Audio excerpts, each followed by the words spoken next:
Good day everyone, I am Irish May Canonicato and I am the seventh or the last reporter for the group with the topic Game Theory, the Science of Decision Making.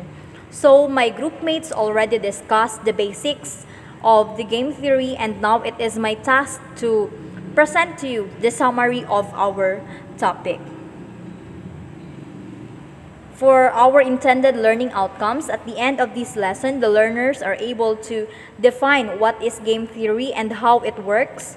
Second, know the impact of game theory on economics. Third, specify the limitations of game theory. Fourth, determine the games being played in game theory. And fifth, find out some assumptions about the game. Alright, so what is game theory? So it is a theoretical framework for conceiving social situations among competing players. In some respects, game theory is the science of strategy, or at least the optimal decision-making of independent and competing actors in a strategic setting. So using game theory, real-world scenarios for such situations as pricing competition and product releases and many more can be laid out and their outcomes predicted. Next, how game theory works. So, the focus of game theory is the game which serves as a model of an interactive situation among rational players. So, the key to game theory is that one player's payoff is contingent on the strategy implemented by the other player. So, the game identifies the player's identities, preferences, and available strategies and how these strategies affect the outcome. So depending on the model, various other requirements or assumptions may be necessary. So game theory has also a wide range of applications including psychology, evolutionary biology, war, politics, economics, and business. And despite its many advances, game theory is still a young and developing science. Next, impact on economics and business. So, game theory brought about a revolution in economics by addressing crucial problems in prior mathematical economic models.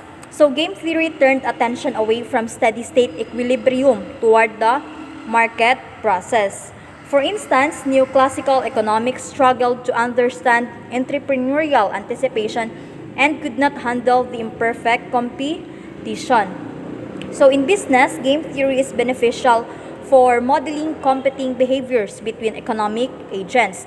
And businesses often have several strategic choices that affect their ability to realize economic gain. For example, businesses may face dilemmas such as whether to retire existing products or develop new ones, lower prices relative to the competition, or employ new marketing strategies.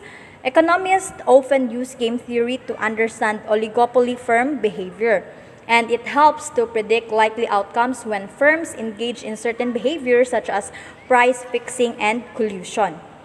Next, let's have the limitations of game theory.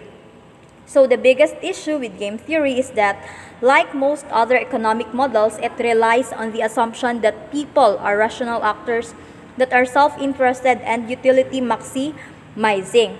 Of course, we are social beings who do cooperate and do care about the welfare of others, often at our own expense. So, game theory cannot account for the fact that in some situations we may fall into a Nash equilibrium and other times not, depending on the social context and who the players are. Next, what are the games being played in game theory? So, it is called game theory since the theory tries to understand the strategic actions of two or more players in a given situation containing set rules and outcomes. While used in several disciplines, game theory is most notably used as a tool within the study of business and economics. So the games may involve how two competitor firms will react to price cuts by the other, whether a firm should acquire another, or how traders in a stock market may react to price changes. So in theoretic terms, these games may be categorized as prisoners' dilemmas, the Dictator game, the Hawk and Dove, and Beck or Stravinsky. Next, what are some of the assumptions about these games? So, like many economic models, game theory also contains a set of strict assumptions that must hold for the theory to make good predictions in practice. First, all players are utility maximizing rational actors that have full information about the game, the rules, and the consequences.